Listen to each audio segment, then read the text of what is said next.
Chers auditeurs, bien le bonjour, bien le bonsoir de là où vous nous écoutez.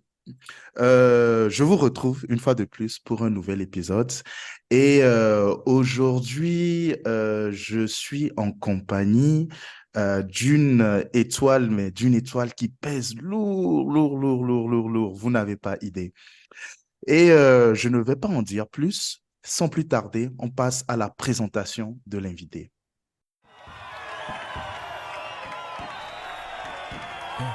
Silence, s'il vous plaît. Place à la présentation.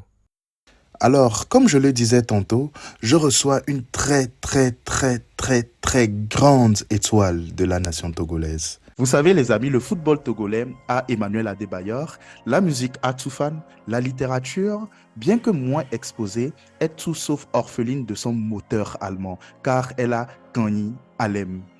Une manière de vous aider, chers amis qui nous écoutez, à saisir la pleine mesure de l'œuvre de l'étoile que nous recevons aujourd'hui, non seulement pour le Togo, mais également à travers l'Afrique, voire au-delà. Monsieur Kani Alem, bien le bonjour et soyez le bienvenu.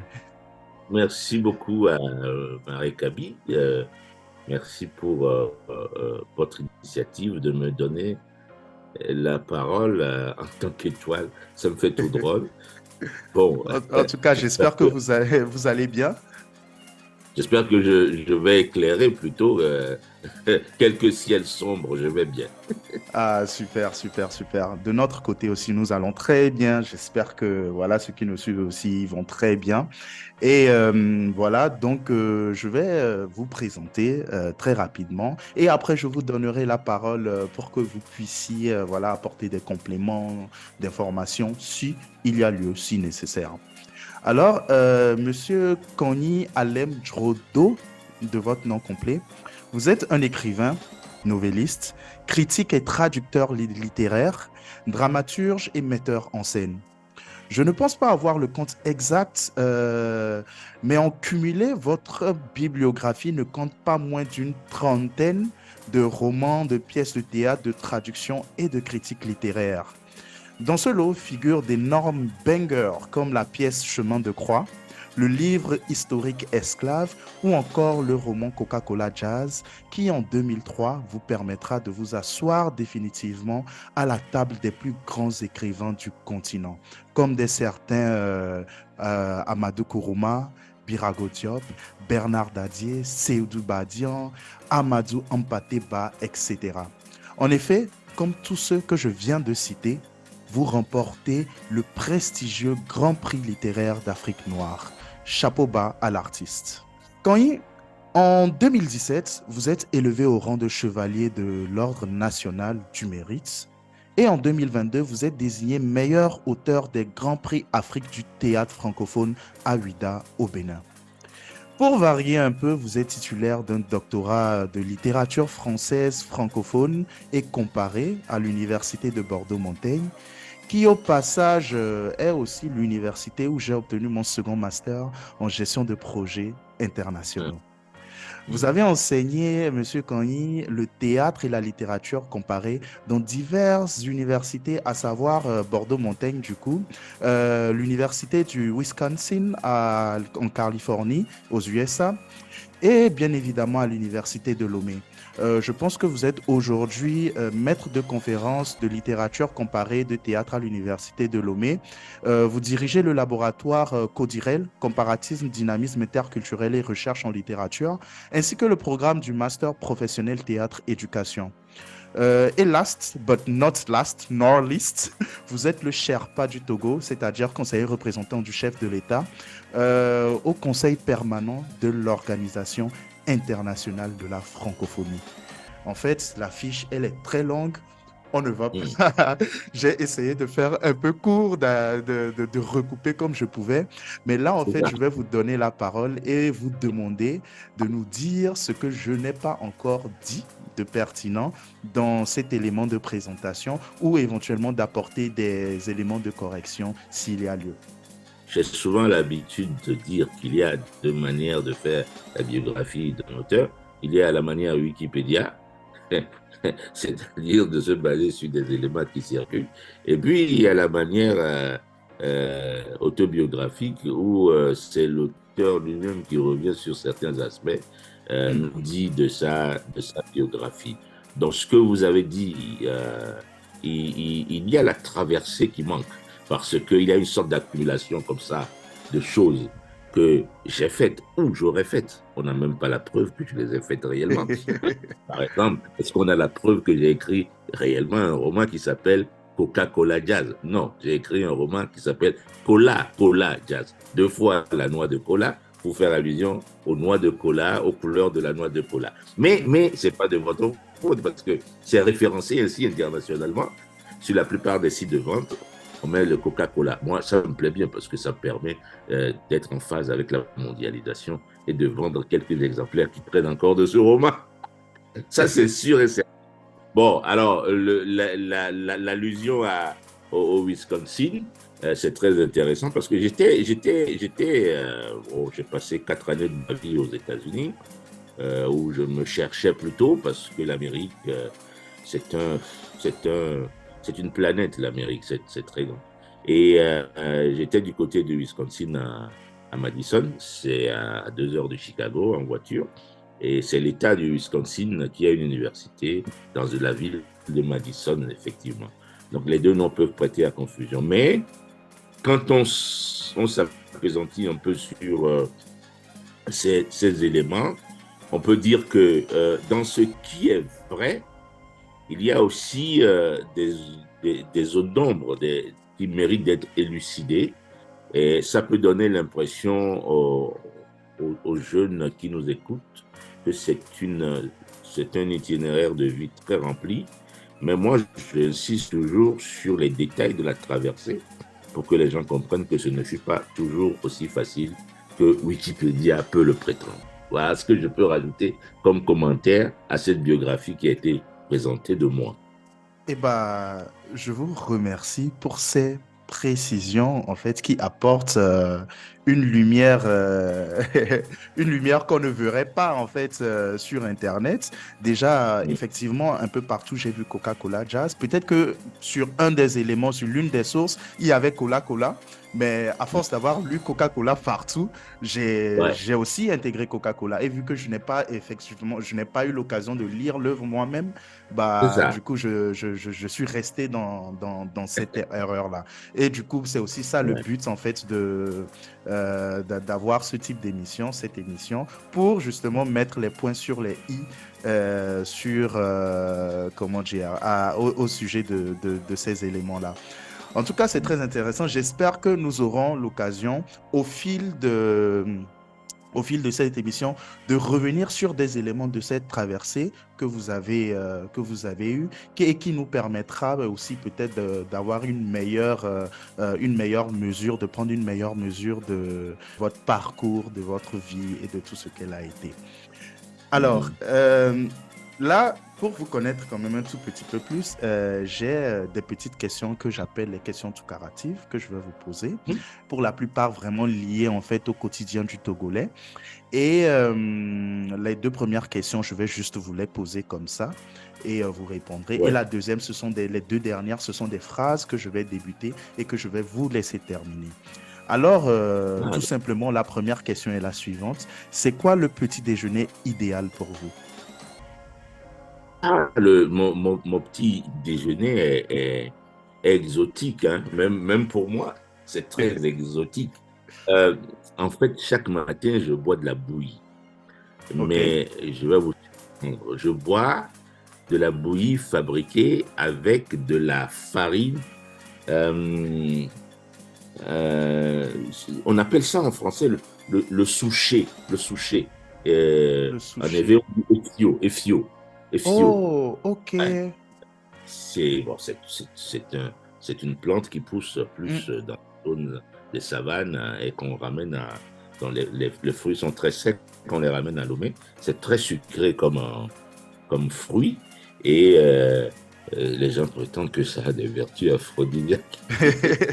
Ah ben ouais, je connais très bien. Et j'adore la Mais, bouillie là mais ce aussi. n'est pas pour les vertus aphrodisiaques. Moi, Ah mais c'est très bon en fait.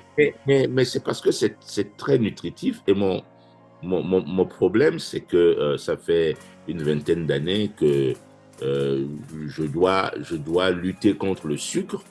Et donc, il me faut des choses protéinées qui ne sont pas trop lourdes au petit déjeuner. Mm. C'est-à-dire qu'entre la bouillie de souchet à la farine de souchet et, et l'œuf bouilli ou l'omelette, je préférais la bouillie parce que je me sentirais plus léger après, mais Mm. bien nourri également. Et donc, la bouillie, et puis 2 tasses de café, quoi. Ça je ne peux pas m'en passer. Mon petit déjeuner s'arrête là. Il n'y a pas autre chose à rajouter à mon petit déjeuner. Parce qu'après, la journée doit commencer Mm. et il faut entrer dans la vie. Donc, il faut être léger lorsqu'on entre dans la vie, mais bien nourri le matin. Ouais, en effet. Hmm. Ok. Y a-t-il une chose qu'on peut ajouter à la ville de Lomé pour la rendre, selon votre goût, 10 fois plus agréable à habiter? Alors, il faut dire que euh, il y a un paradoxe quand les autres parlent de la ville de Lomé et que nous-mêmes nous en parlons. Nous avons l'habitude de voyager, de comparer. Ça choquerait peut-être les Togolais si je disais que la ville de Lomé n'est pas forcément euh, une ville dans laquelle vivre est aisé. Moi, je fais souvent ces reproches-là à la ville de Lomé. Quand le soir, je veux marcher, c'est très difficile de faire une balade dans les rues de Lomé parce que il y a des gravats partout, les gens cassent leurs maisons, ils ont des chantiers, ils déversent les gravats dans la rue, et tu marches, tu te tords la cheville, et puis tu te dis, oui, mais quand je vais à Abidjan, il m'est facile de marcher le soir dans les quartiers d'Abidjan. Et même à Lagos, quand j'y vais, il m'arrive de me balader et de faire euh, pas vraiment du footing, mais de la marche de santé, quoi, le soir. Mm. Lomé, c'est carrément impossible parce que il y a de l'incivisme à tous les niveaux. Mm. Des gens qui jettent de l'eau sur la route, des gens qui jettent des déchets sur la route, et tu te dis, mais attends, on est quand même dans une ville, entre guillemets, civilisée. Nous nous prétendons civilisés, mais nous avons des mœurs de sauvages d'une certaine manière. Donc, si les habitants de Lomé voudraient euh, profiter de leur propre ville, mais qu'ils permettent que les trottoirs soient dégagés et qu'on puisse marcher, se balader, causer entre amis le soir, par exemple. Autre chose qui rend cette ville un peu laide à mon goût, c'est qu'il n'y a pas assez d'art dans la ville. Quand je parle d'art, je parle même de mobilier artistique. Mm. Alors, tu marches dans Lomé, il fait chaud, à midi, tu es où? Allez, je vais dire, on est à GTA, aux alentours de GTA. T'as chaud, t'es fatigué. Tu veux t'asseoir 5 minutes. Il n'y a pas de banc. Oh, mais c'est pas vrai. D'abord, il n'y a pas de jardin, mais il n'y a pas de banc. Et quand il y a des jardins, bah, de toute façon, les gens, ils marchent dans les jardins, ils foulent du pied le gazon, ils arrachent les fleurs, le civisme toujours, Mm. et il n'y a pas de reposoir dans la ville. Une ville sans reposoir, on a l'impression on est dans une ville où on doit être en mouvement tout le temps, Mm. et on n'a pas le droit de, de respirer, de souffler quelques minutes. J'en suis très conscient. Et à tel point que je remarque, moi qui enseigne à l'université de Lomé, que beaucoup de gens font de grands détours par le campus de Lomé parce qu'il y a énormément de reposoirs partout. Et tu Mm. vois des gens qui ont double de l'âge des étudiants, qui sont fatigués, et qui s'asseyent sous les arbres de l'université pour se poser quelques minutes avant de recommencer marcher comme Johnny Walker sur la bouteille de Johnny dans la ville de Lomé. Faut marcher, faut marcher. La marche est devenue une sorte de punition pour l'habitant de Lomé. Et moi, je crois que ce n'est pas bien. Personne ne peut vivre de cette manière-là. Le stress dans une ville ordinaire comme Lomé est très développé. Donc, il faut permettre cela. Et il faut permettre également qu'il y ait des statues. Mm, Cotonou s'enorgueillit de sa statue de l'Amazone. Et mm. chaque fois, moi, je me dis, bah, il me faut la statue de la Nana Benz à Lomé. La très grosse statue de la Nana Benz qui ferait 5 mètres de hauteur, 2 fois plus haut que La l'Amazone. statue de l'Amazone. L'Amazone, c'est 30 mètres. Il faudrait qu'on fasse 35 mètres de hauteur pour Pour les pouvoir supplanter, eux. narguer. Oui, pour narguer l'Amazone un tout petit peu. Non, c'est-à-dire que C'est c'est bien faisable, pour hein? une ville, c'est tout à fait faisable. C'est bien pour une ville Mm, d'avoir euh, des, des objets d'art identitaires mm, permettent à l'âme de se nourrir d'une certaine manière. mm. Contrairement, encore une fois, à ce que l'on pense, une ville euh, n'est pas simplement le lieu où l'on vient gagner de l'argent. C'est pas simplement le lieu où l'on court. C'est aussi le lieu dont on parle parce qu'on en est fier. Et chaque fois qu'on sort de chez soi, quand on parle de sa ville, il faudrait qu'il y ait des éléments qui permettent aux gens aussi de rêver, de se dire un jour j'irai à Lomé avant de mourir. Bon, Ouais. voilà, Voilà. c'est peut-être de l'utopie, c'est peut-être de l'utopie, mais bon, quand tu as fait le tour de très belles villes africaines, Mm. tu te dis oui, à la taille que Lomé a, certaines choses sont possibles. Mais il ne faut pas désespérer. Ouais, ouais, waouh, c'est super intéressant tout ce que vous avez dit. Déjà, en 2 questions, on est déjà rempli d'enseignements. Je me demande combien de temps va durer cette émission. Mais bon, allez. La troisième question, elle est un tout petit peu tout carative. J'espère que je ne vous mets pas dans la sauce. Alors, Oui. dites, je commence la phrase, vous la terminez.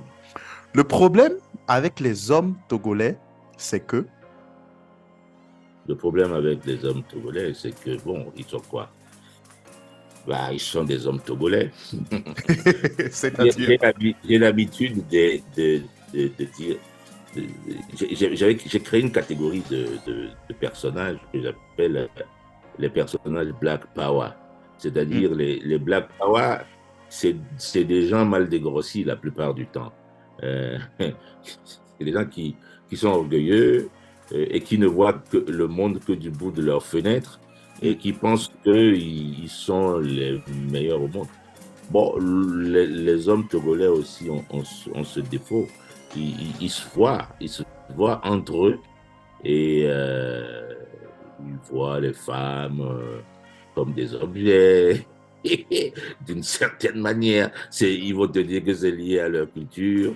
Bah, ils aiment le ragot. Les hommes togolais aiment beaucoup le ragot et ça perd du temps, le ragot. Ça ne permet pas de réfléchir. Les hommes togolais aiment les histoires qui concernent les autres hommes togolais. Hmm. Mais alors eux-mêmes, ils ont leur jardin secret et il ne faut pas aller chercher dans leur jardin secret à eux la pierre dont on pourrait se servir pour les lapider. L'homme togolais est vraiment différent de l'homme africain. De façon générale, nous sommes des êtres complexés par l'histoire très lourde liée à l'esclavage, la colonisation, la christianisation, la dévitalisation, c'est-à-dire la sortie de nos cultures traditionnelles, et on est un peu perdu, on rêve d'occidentalisation, mais on se rend très bien compte que l'occidentalisation ne nous permet pas d'avoir toutes les solutions. Nous rêvons de démocratie, nous ne l'avons pas, donc bah, nous rêvons en se disant, ouais, nous aussi on va faire des coups d'État. Bon, bon, en fait, on est paumé comme tout le monde, quoi. Hein? Mais ce que j'appelle l'homme togolais est à la fois mâle et femelle. Vous savez, dans la représentation de la statuaire euh, africaine, souvent, les femmes portent des boucles d'oreilles. Hein. Mm. Mais traditionnellement, les hommes aussi portaient des boucles d'oreilles. Les hommes portaient une seule boucle d'oreille. Ok. Ah oui, c'est-à-dire si la femme met 2 boucles d'oreilles, l'homme ne peut pas mettre 2 boucles d'oreilles parce qu'il n'est pas une femme. Mm. Il met une seule boucle d'oreille parce que c'est un pendatif, un collier qui sert à souligner la beauté de son visage. Ça peut être un pendatif rituel également. Et ça permet de montrer la part féminine aussi qu'il y a dans l'homme. OK? Donc, ce que j'appelle l'homme togolais, c'est à la fois le mâle et la femelle. Donc, tout ce que je viens de dire Ça contre concerne les deux. les Tout le monde hommes dans la sauce. togolais, eh bien, je peux retourner ça aux femmes togolaises, qui sont Ok. des hommes. Ok. Bah, du coup, on partage en fait cette sauce-là et puis voilà, tous dedans. Et enfin, pour terminer avec la partie présentation, si je pouvais renaître de nouveau, je voudrais être un. D'abord, je vais vous dire que je vais renaître. Parce que c'est l'une des choses dans laquelle je crois profondément et qui fait la différence dans moi, mon éducation, avec la formation que je recevrai plus tard, liée à mon passage dans le christianisme. J'ai toujours, on m'a toujours enseigné que moi qui suis gay, je suis la réincarnation de X. On m'a dit de qui je suis la réincarnation dans mon clan. Je sais de qui je suis la réincarnation. Enfin, je suis un peu comme un Dalai Lama qui sait de qui il tient. Hmm. Les Tibétains croient en la réincarnation, les bouddhistes croient en la réincarnation. La plupart, je vais dire 90% des religions traditionnelles africaines croient en la réincarnation. Les religions chrétiennes croient en la résurrection. Je n'espère pas ressusciter, non. Je voudrais simplement ressusciter. Or, le problème, renaître, Mhm. lapsus chrétien. Renaître. Je, je, je voudrais préciser la chose. C'est très important parce que ce qui est lié à la croyance dans la réincarnation, c'est que il y a une mission derrière chaque arrivée sur Terre, chaque passage, chaque traversée de ce monde. On est là pour s'améliorer, on est là pour travailler, polir son âme, de façon à ce que ce qui viendra soit meilleur, que ce soit un outil plus performant dont celui dans lequel tu vas te réincarner puisse se servir brillamment. Bah, si après 3-4 réincarnations, je me retrouve en grenouille, franchement, c'est embêtant, quoi. En grenouille de bénitier même, je veux dire. C'est embêtant. Peut-être qu'il y a un pari fou de croire que l'âme que nous transportons lors de nos missions s'améliore à tel point que peut-être au bout de 4-5 réincarnations, on a ce qui arrive dans le monde parfois. On a des gens qui surprennent, on les appelle des génies. On a des gens qui ont une préscience à la fois du passé et de l'avenir et permettent à leur société d'évoluer, d'accomplir de grands bons dans l'humanité. Alors, si je devais renaître, il y a encore un autre problème. Mais le problème, c'est que on peut renaître partout. C'est que je ne suis pas obligé de renaître au Togo. Je peux renaître en Pologne, je peux renaître à Gaza ou en Ukraine, je peux renaître en Russie. C'est ça le truc. Donc, Du coup, quel serait...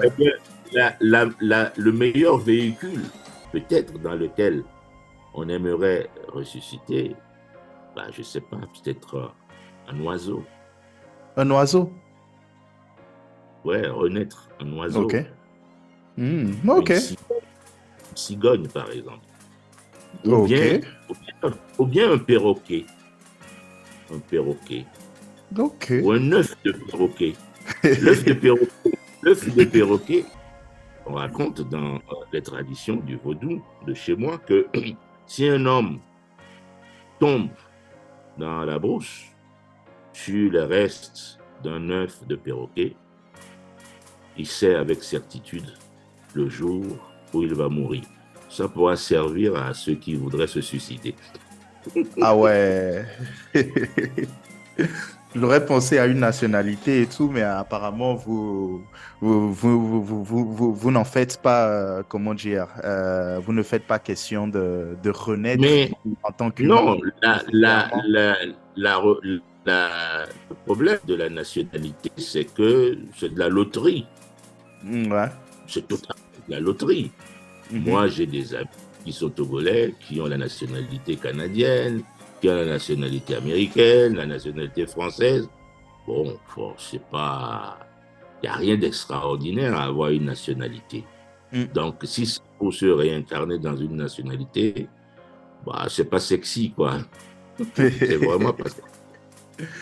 Ok, ok, ok, d'accord. Donc, en tout cas, merci d'avoir intensément participé à enrichir cette première partie. Nous allons passer à la deuxième et là, nous allons aborder votre œuvre. Mes fans, prêtez attention. On va écouter Tonton Marak, l'invité du jour, parler de son œuvre. Alors, chers auditeurs, j'espère que voilà, la première partie vous a autant plu qu'elle m'a plu à moi. Et j'espère que Monsieur Cogny, vous passez un bon moment en notre compagnie. Et là, nous allons aborder votre œuvre. Et avant même de rentrer dans le vif du sujet, j'ai une question pour vous. Qu'est-ce qu'il y a dans le sandwich de Britney Spears?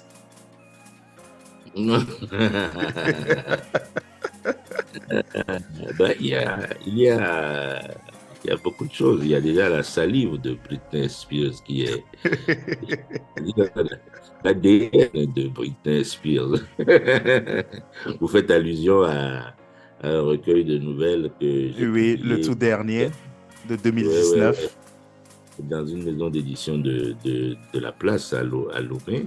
Mm, Euh, euh, en fait, l'actualité inspire souvent énormément mes productions aussi, hein. Surtout quand j'écris des nouvelles, mm, j'aime bien partir de ce qui se passe autour de moi mm.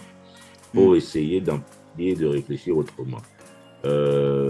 C'était juste un clin d'œil à la fameuse vente aux enchères d'un sandwich à moitié mangé par la star Britney Spears, vendue aux enchères sur un site en ligne. Je trouve que nous vivons dans un monde merveilleux, quoi. Tu vois. Ouais, c'est fou quand même. C'est Non, fou mais parce que...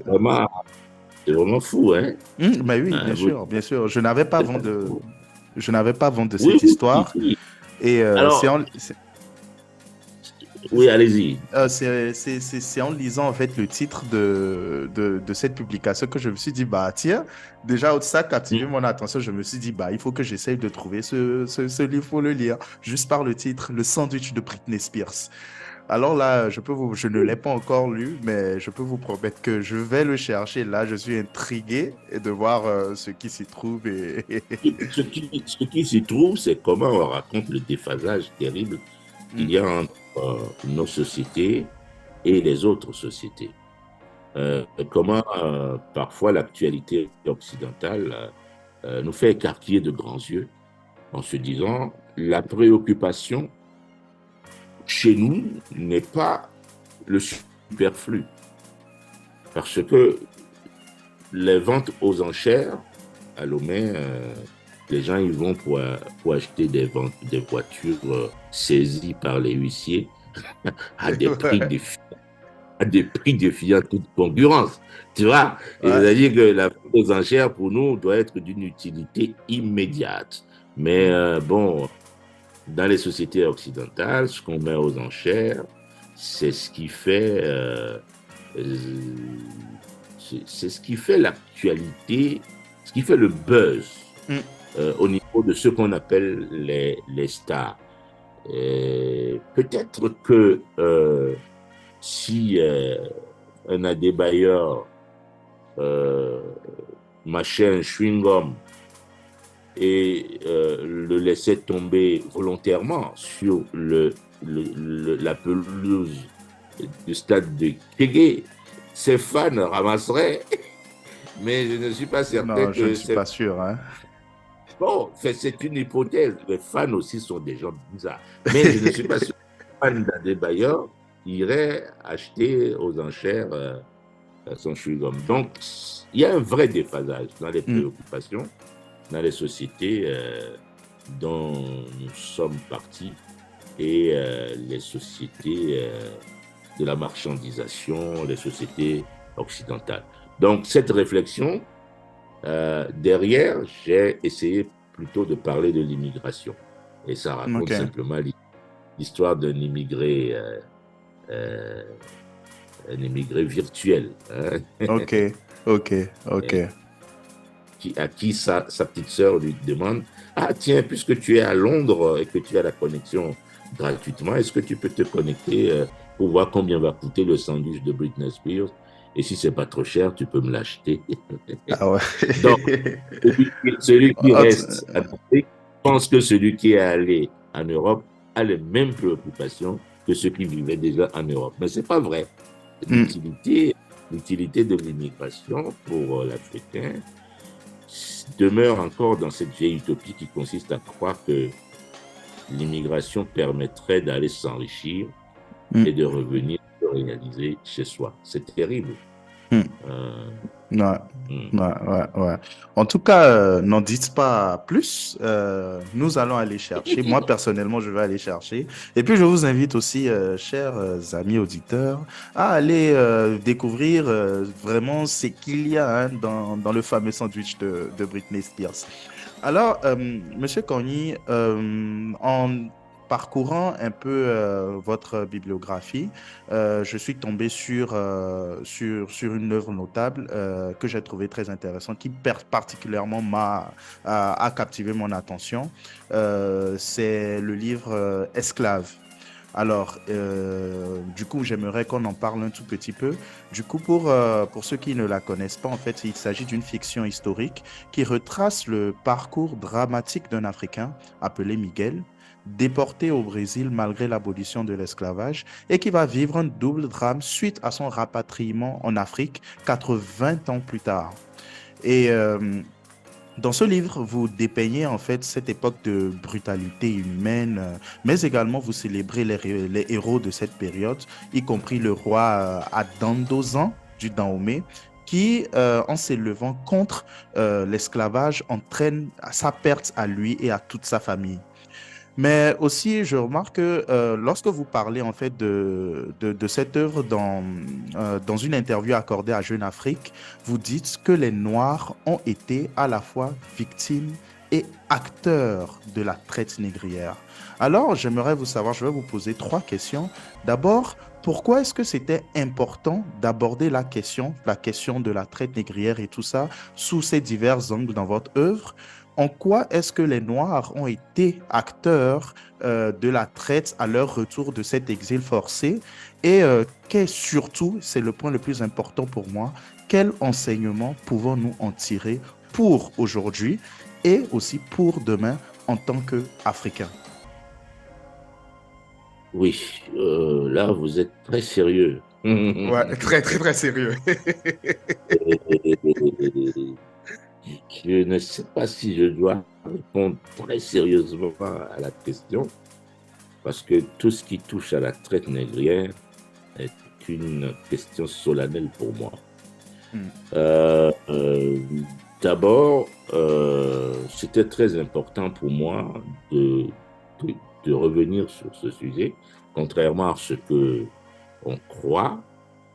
La traite négrière est la zone grise dans notre mémoire, celle-là à laquelle nous aimons faire allusion, mais sans trop préciser euh, quelles étaient les conditions réelles. Après l'esclavage, il y a eu la colonisation. Les deux sont liés. Les deux ont été des stratégies de domination mises en place par l'Occident, ce qu'on appelle l'Occident, c'est-à-dire la vieille Europe et la Nouvelle Amérique. Voilà. Donc, c'est un sujet très difficile. Ce que j'ai dit à Jeune Afrique est une question, est une remarque assez polémique. Je le sais très bien que c'est une remarque polémique parce que soit tu mets dos à dos le bourreau et la victime, ou tu essaies de préciser que parmi les bourreaux, il y avait des Africains eux-mêmes. Qui peut-être étaient des anciennes victimes. Non, vous avez fait allusion, par exemple, au roi Dandosan du Dahomey. Je vous précise, le commerce de la traite négrière entre le Brésil et le Dahomey était fait avec le royaume du Dahomey. C'est-à-dire qu'il y avait un roi qui percevait des taxes sur les esclaves qui partaient au Brésil. Oui, oui, le royaume du Dahomey, c'était pas une auberge espagnole. On n'y entrait pas comme on voulait. Les Africains ont fini par penser que leur propre pays était des pays dans lesquels on pouvait entrer depuis le XVe siècle sans contrepartie. Non. Le royaume du Dahomey organisait la traite négrière. Et il y a des documents historiques de protestation d'un roi comme Guézo vis-à-vis de la reine d'Angleterre qui lui avait écrit pour lui demander de mettre fin à l'esclavage, d'abolir l'esclavage, parce que l'Angleterre était à la pointe de ce combat. Le roi Guézo lui dit, mais si je rejoins l'abolition, si je supprime la traite négrière, comment je fais pour collecter mes taxes? C'est des questions où l'on découvre que les choses n'étaient pas aussi simples que ça et qu'il y avait un niveau administratif de la traite que les royaumes africains, auxquels les royaumes africains ont participé. Tu as la même chose du côté de l'Afrique centrale. Les royaumes Congo, les rois Congo ont fait de l'esclavage. Donc quand je dis le bourreau, parmi les bourreaux, il y avait aussi des représentants des victimes. Je ne fais pas allusion à l'homme qui est dans sa case au village qui va attraper son frère. Ce n'est pas de la sauvagerie, non. C'est plus sophistiqué que cela et ça permet de remettre à l'endroit cette vérité que nous-mêmes nous osons proclamer, que nous étions de grands empires, nous étions de grands royaumes. Ben oui, nous l'étions. Et puisque nous l'étions, nous avons participé à ce commerce international à travers nos plus illustres représentants. Et le roi Dandosan a été le seul souverain dans l'histoire du Dahomey à s'être opposé ouvertement à la traite négrière, ce qui a amené à un coup d'État contre lui, un coup d'État réel, parce que c'est allé très loin. Aujourd'hui, on commence à reparler du roi Dandosan au Bénin, ancien Dahomey, mais pendant les 30 dernières années, c'était interdit même de prononcer son nom. Vous voyez ce que je veux dire? C'est ça. Alors, quelle leçon on peut tirer de ça? C'est que notre rencontre avec l'Occident nous a fait du mal, quoi qu'on dise. Ça nous a fait énormément de mal.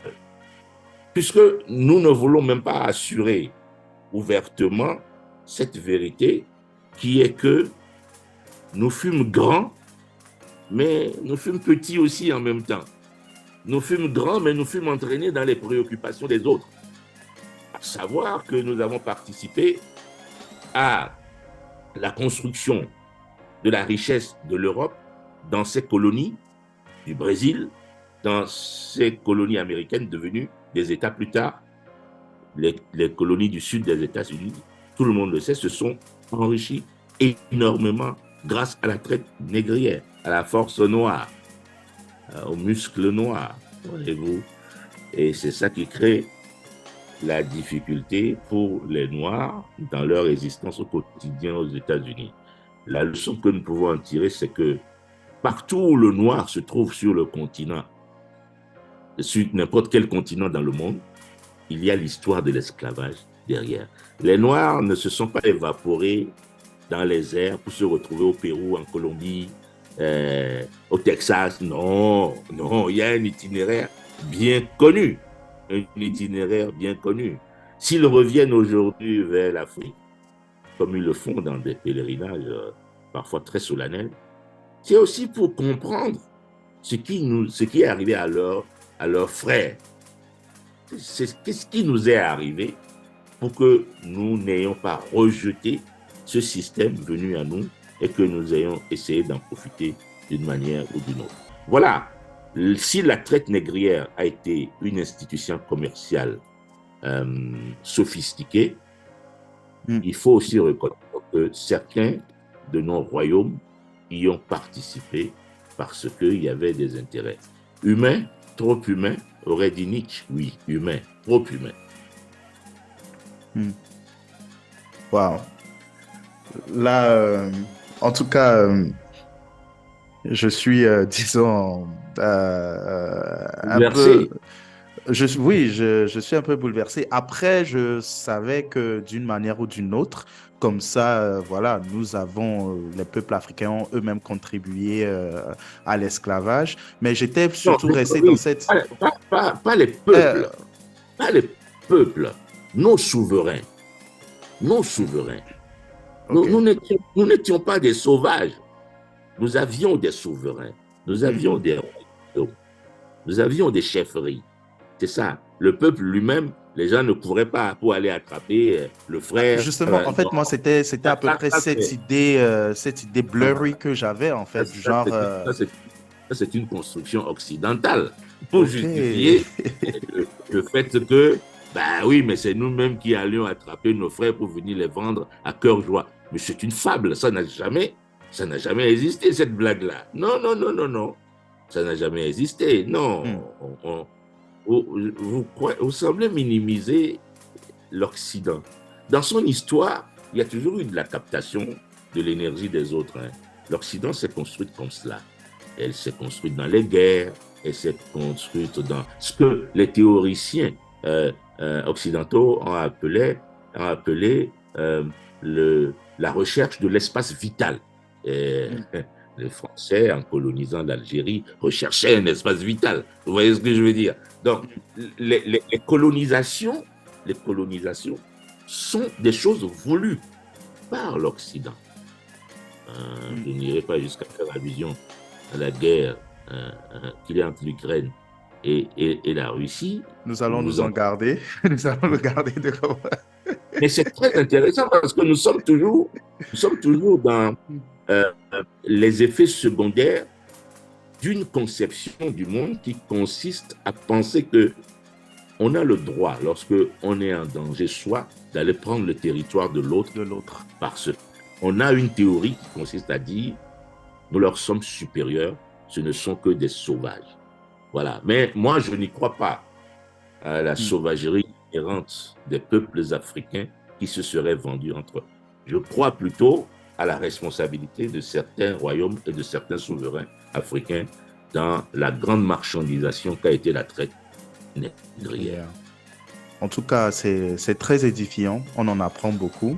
Et du coup, moi, comme tous mes amis auditeurs, nous allons chercher ce livre Esclave, cette fiction historique, qui retrace très bien voilà, tous ces éléments qu'on vient d'aborder et qui voilà, nous donnera davantage d'éléments de compréhension sur comment la traite a été organisée, y compris le lien étroit qu'il y a eu entre l'Afrique et le Brésil. En tout cas, pour tout ça, moi, je vous dis merci. Et ça fait 2 livres que je dois déjà aller chercher pour sûr. Esclave et le sandwich de, de Britney Spears. Alors, il y a encore voilà, 2 éléments que j'aimerais aborder par rapport à votre œuvre, mais vraiment, je cherchais en fait des éléments, on va dire, transversaux. Et j'ai eu l'occasion de lire un peu, je crois c'est le livre Canaille et Charlatan. Là, j'ai pu l'acheter, que j'ai commencé à Oui, parcourir, je ne l'ai pas terminé. Après, en relisant les résumés des autres œuvres, je me suis rendu compte qu'il y avait un petit truc qui a captivé mon attention. C'est la façon dont vous appeliez le Togo. ah, Tibrava. Après, oui. peut-être que j'ai une connaissance limitée du Mina, de nos langues locales, si l'origine est là, mais ça a attiré mon attention parce que dans Kola Kola Jazz, je pense qu'on se réfère au Togo par Brava. Je pense que aussi dans Esclave, le mot Brava revient, et encore dans Canaille et Charlatan, où justement la jeune femme revient au Togo pour faire ce que sa maman lui a demandé de faire. Je ne vais pas trop m'étendre dessus parce que pour ceux qui sont intéressés, allez acheter le livre. Elle rentre chez elle à Tibrava. Du coup, je voulais vous demander, en fait, Tibrava, pourquoi Tibrava? Quel est le sens derrière? Et voilà.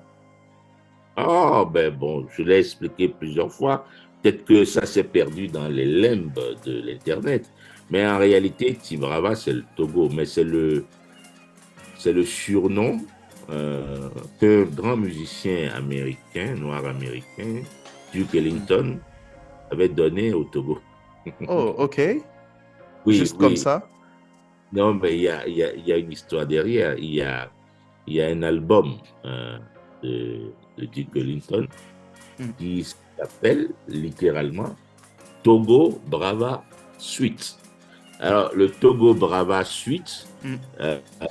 quand on veut l'écrire dans les référencements, on écrit toujours T point, on écrit en anglais Togo, Ok, T point Brava Suite. Donc, ok, les commentateurs avaient fini par appeler l'album T Brava Suite. ok. Et moi, je trouvais très joli le nom T Brava Hmm. pour, pour désigner un pays dans lequel Duke Ellington n'a jamais mis le pied.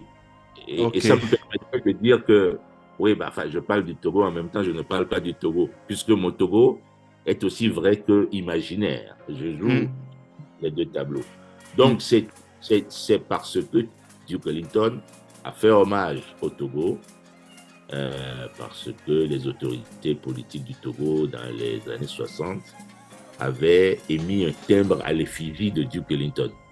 Ok. Il ne connaissait pas le Togo. Et quand il a appris ça, bah, pour remercier les autorités politiques du Togo, il a fait un album où il a imaginé qu'il arrivait au Togo et qu'il découvrait l'Afrique à travers Mhm. les paysages du Togo.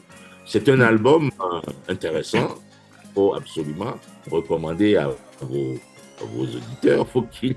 Bah, à moi-même. Moi, je suis un Ouais, grand. le parachute est très beau. C'est vraiment très beau. Mais c'est un Togo imaginé par Duke Ellington, quoi. Parce Ok. que au début de la première piste, qu'est-ce qu'il dit? Il dit, il fait une introduction où il arrive à la plage, il débarque à la plage, et puis il dit, Now into the jungle. Ah. Maintenant, entrons dans la jungle au Togo. Bon, alors là, Il a, là, il a manqué un peu de vigilance là. tu vois l'imaginaire occidental, parce que bon, Duke Ellington, Mhm. c'est un noir américain occidentalisé, c'est un occidental. C'est sa culture qui est occidentale désormais, même s'il a des racines noires. Et il imagine que l'Afrique, c'est la jungle systématiquement. Et donc, je reprends l'idée de la jungle, je m'amuse avec, et je crée un territoire à la fois fictif et réel que je préfère appeler Tibrava, pour que les gens ne se perdent pas à chercher à tout prix la concordance entre ce que je raconte et ce qui se passerait dans le Togo réel. Les écrivains ne sont pas euh, des guides touristiques. Hein. Hmm. Non, c'est Ils, vrai. ils, ont, ils ont pour mission d'amener l'imaginaire du lecteur très loin. Et donc, ils ont cette faculté, le droit, le devoir même, je dirais, de décaler toujours le territoire dans Hmm. lequel ils placent leurs histoires vers un territoire imaginaire, puisque même les mathématiques nous l'ont appris. avec la factorisation en X, plus c'est abstrait, plus les possibilités de réflexion sont poussées. Voilà ce que j'ai essayé de faire en inventant le territoire littéraire nommé Tibrava. Eh ben, en tout cas, merci encore pour l'éclaircie apporté à mon petit nuage. Et là, très rapidement, le théâtre occupe aussi une part importante de votre œuvre. Et puis, en tout cas, selon les recherches que j'ai faites, les premières œuvres en fait, que vous écrivez, publiées, sont des pièces de théâtre. Du coup, il s'agit de, je crois, Chemin de Croix et aussi la saga des rois, si je ne me trompe pas. Mais avant ça même, vous mettez en scène Mère Courage et ses enfants, qui est une adaptation de Mutter Courage, Mutter Courage und ihre Kinder de Bertolt Brecht, et aussi voilà, La route de Wole Soyinka. Alors, en fait, la question que moi j'aimerais vous poser, parce que je n'ai malheureusement pas eu l'occasion de, voilà, de lire une de vos pièces, mais j'aimerais vous demander à vous, de toutes les pièces que vous avez écrites, laquelle, ou mise en, écrite ou mise en scène, laquelle vous a le plus marqué, laquelle retenez-vous et laquelle recommanderiez-vous pour lecture ou même pour éventuel travail d'adaptation peut-être à un film ou à la musique ou etc. Ben, il y a une seule pièce à laquelle je tiens énormément. Elle s'appelle Atterrissage. La pièce, Atterrissage. oui, je l'ai écrite. C'est une pièce que j'ai écrite sur commande. C'est vrai, le théâtre tient une part importante dans ma vie. D'ailleurs, je l'enseigne à l'université de Lomé, euh, dans le cadre d'un master professionnel de théâtre. Et Éducation donc, théâtre. voilà, même si je n'écris plus aujourd'hui beaucoup de pièces de théâtre, je forme, je réfléchis, je travaille avec d'autres metteurs en scène, etc. Donc, la pièce Atterrissage, je l'avais écrite pour un festival qui me l'avait demandé en France, dans une ville qui s'appelle Mantes-la-Jolie.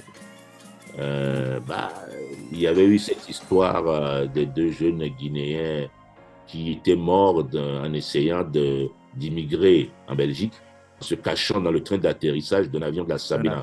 C'est une très vieille histoire.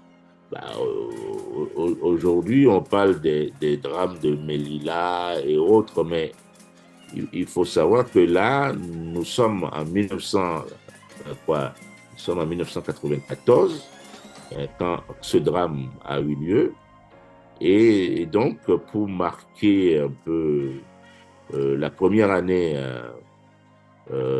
qui a suivi la mémoire du drame, j'ai reçu cette commande pour écrire une pièce sur le drame de ces deux jeunes Guinéens. Donc, j'ai écrit Atterrissage. J'aime beaucoup cette pièce parce que je dirais c'est la seule pièce dans laquelle je m'amuse réellement à dire sincèrement ce que je pense, mais à faire du théâtre. Parce qu'il y a aussi une dimension artistique du théâtre que je ne perds jamais de vue. C'est pas de la théorie, mais c'est toujours rappeler aux gens que le théâtre a une force insoupçonnée. Comment on raconte l'histoire de gens qui sont déjà morts? Alors, oui, comment on raconte ça? Comment on fait du théâtre avec une histoire qui démarre, on sait déjà la fin, puisqu'on sait qu'ils vont mourir à la fin. Ouais. Bah oui, donc tu fais du théâtre, c'est-à-dire tu fais de la mise en scène, tu fais de la représentation, tu représentes la chose autrement. Tu ne vas pas créer la scène où ils entrent dans le train d'atterrissage en mettant un vrai train d'atterrissage sur la scène. Bon, ça c'est illusoire, ça ne marche pas, et puis ça ne provoque aucune émotion, mais tu peux faire confiance aux mots, au dialogue, dans une scène où les jeunes qui ne connaissent pas techniquement ce que c'est qu'un train d'atterrissage, imaginent à quoi peut ressembler un train d'atterrissage. Là, tu es entre les rires et les larmes. Le public rit de leur naïveté, Et on sait déjà que s'il y a cette conception faussement technique de l'habitacle, bah forcément qu'ils mourront. Donc on joue avec ça. Et cette pièce me plaît aussi beaucoup parce que elle, elle m'a permis, lors de plusieurs représentations, elle a été jouée beaucoup, hein, elle a été jouée en France, en Belgique, elle a tenu 4 ans à l'affiche. Elle a tenu, en tournée à travers la Guinée, tous sont originaires de jeunes, au Mali, au Niger, au Togo. Et lors des tournées africaines, souvent, j'étais invité pour dialoguer avec le jeune public sur le sujet de l'immigration des jeunes. Et je me souviens d'un dialogue à Cotonou où des jeunes lycéens s'en sont pris, mais à moi violemment, hein, en me disant « Ouais, mais bon, voilà, ouais, vous... Excusez-moi de vous interrompre, mais Marek, mon cher Marek, ce n'est pas que c'est pas intéressant, hein. Mais on s'arrête ici pour une deuxième partie la semaine prochaine. Et vous, chers auditeurs, voici un aperçu de ce qui vous attend dans la suite de cet épisode. Un jour, j'étais allé dans un village vers le Ghana, un village qui s'appelle Wahala. Et en fait, je faisais des enquêtes de terrain sur une divinité du panthéon vaudou qui s'appelle Agé. Certains l'appellent Aziza. Nous avons un compagnonnage intellectuel de presque 20 ans. Nous discutons parfois certains soirs par WhatsApp. On ne parle que de littérature, enfin, et de femmes. C'est pas un secret, nous sommes des hommes qui aiment les femmes. Donc, bon, du coup, et il fait des contenus avec Emmanuel Macron, tenez-vous bien. Ah ouais. Même moi, je n'ai pas fait un contenu avec le président de la République. Je ne suis pas retourné à l'examen du BEPC après avoir composé l'épreuve de français. Je suis rentré à la maison. Le lendemain, je ne suis plus revenu à l'examen.